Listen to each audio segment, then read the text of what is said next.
Olá, nos encontramos mais uma vez. Hoje é quarta-feira e continuaremos aqui a nossa meditação diária e é muito bom ter você comigo para juntos refletirmos na palavra de Deus, sendo guiados pela lição da Escola Sabatina. O tema de hoje é teologia de cima ou de baixo. O que significa isso? Você se lembra daquela história de um oficial que ficou sabendo que Jesus estaria ali por perto e que o seu filho estava doente, à morte, foi ter com Jesus para que ele pudesse curar seu filho? Mas ele colocou ali alguns critérios para exercer a sua fé e sua confiança de que de fato Jesus poderia curar o seu filho ou não. Olha só, deixa eu ler para você o verso 48 do capítulo 4 de João, que diz assim, ó: Então Jesus lhe disse: Se porventura não virdes sinais e prodígios, de modo nenhum crereis. Olha aí, Jesus está aqui repreendendo ele. Vocês querem sinais, vocês querem prodígios. Porque se vocês não virem essas coisas sobrenaturais acontecendo, vocês não irão crer. Essa é a teologia de baixo, que cria critérios para exercer confiança e fé. A própria palavra fé está radicalmente oposto a esse tipo de atitude. Fé é confiança ainda que você não veja, ainda que não aconteça. Você sabe que vai acontecer, mas não aconteceu ainda, mas eu confio, continuo acreditando e confiando. Lembra de Abraão? Abraão ouviu de Deus: sacrifica teu filho, teu único filho, em sacrifício de holocausto. Ora, Abraão poderia duvidar daquela fala. Como é que Deus poderia pedir para matar o filho que ele prometeu dar e agora é uma realidade e que através do qual Deus faria dele, Abraão, uma grande nação? Mas a fé, amigo, não se baseia em fatos meramente humanos, mas passa por cima de tudo isso e acredita naquilo que Deus revela na sua palavra. Bom, aí o verso 50, o verso 49, o homem, insiste, rogou-lhe o oficial: Senhor, desce antes que meu filho morra. O verso 50 diz: Vai, disse-lhe Jesus, o teu filho vive. O homem creu na palavra de Jesus e partiu. Tá vendo? Então ele linkou a crença no satisfazer da sua necessidade. Bom, esse é um erro fatal. É um erro fatal. E se Deus não fizer nada por você ou por mim? Continuaremos crendo? Amigo, sem fé, é impossível agradar a Deus. Bom, diz a Bíblia que o Senhor Jesus disse: o teu filho vive. E aí, aquele homem creu, né? Diz aí que ele creu, né, na palavra de Jesus e partiu. Aliás, você sabe quando que ele voltou para casa? Um dia depois. Olha só, verso 52. O verso 51 diz assim, ó: Já ele descia quando os seus servos lhe vieram ao encontro, anunciando-lhe que o seu filho vivia. Então indagou deles a que hora o seu filho se sentira melhor. Informaram: ontem, à hora sétima, a febre o deixou. Com isso, reconheceu o pai ser aquela precisamente a hora em que Jesus lhe dissera: teu filho vive. E creu ele e toda a sua casa. Tá vendo? E somente assim que ele creu?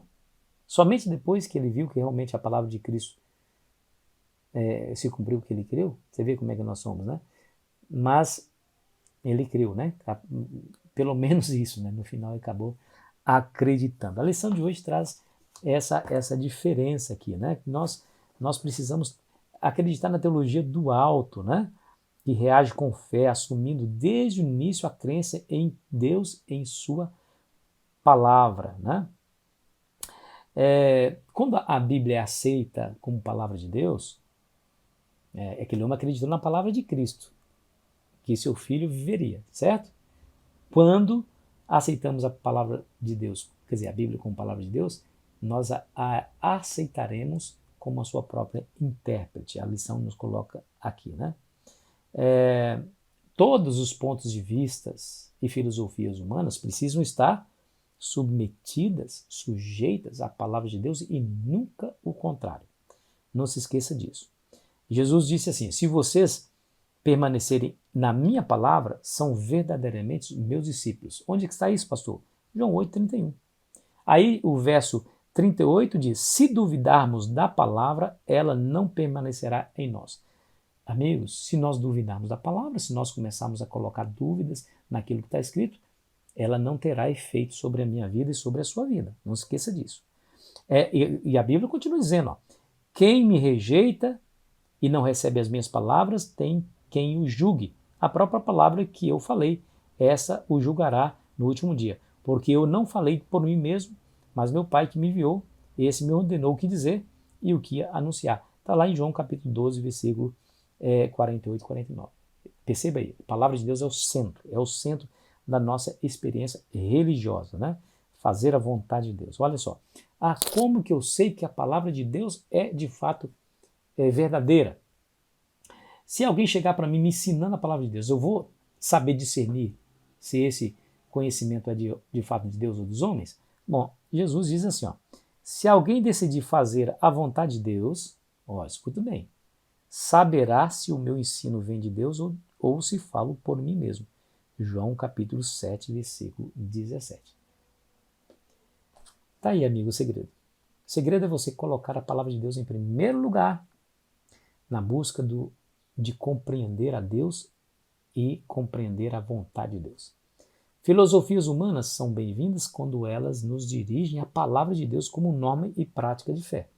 Do contrário, elas devem ser rejeitadas. Não, diferentemente daquele homem, né, aquele oficial que teve seu filho curado por Cristo, não precisamos de sinais e prodígios para crer.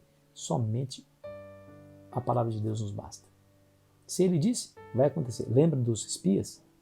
Lá que espiaram a terra de Canaã? Bom, 10 espias disseram, nós somos gafanhotos. A terra de fato, é habitada por gigantes. Devora os seus moradores. Não podemos. Seremos destruídos, dizimados. Caleb disse, não, ei-la, subamos e a tomamos. Por quê? Porque Deus disse que nós venceríamos, ou seja, que ele nos daria essa boa terra que prometeu. Ou seja, Caleb olhou para tudo aquilo, de fato ele não duvidou de que a terra de fato era habitada por gigantes, tinha cidades fortificadas, mas ele não se concentrou nessas coisas, nesses fatos humanos, mas na palavra de Deus que diz, essa terra vos será entregue, porque eu disse. Se Deus disse, é o suficiente. Acredite e confie. O resto é resto. Que essa seja a sua experiência no dia de hoje, viu? Vá acreditando na palavra de Deus. Eu tenho certeza que você vai ser muito mais feliz e andará muito mais seguro nessa terra. Ore comigo. Querido Pai, obrigado por Tua palavra. É lâmpada para os nossos pés, luz para o nosso caminho. Nos ajude, Senhor, a concentrar a nossa vida, decisões e tudo que nós somos na Tua palavra, em nome de Jesus. Amém. Foi bom estar com você. Amanhã continuaremos a nossa jornada.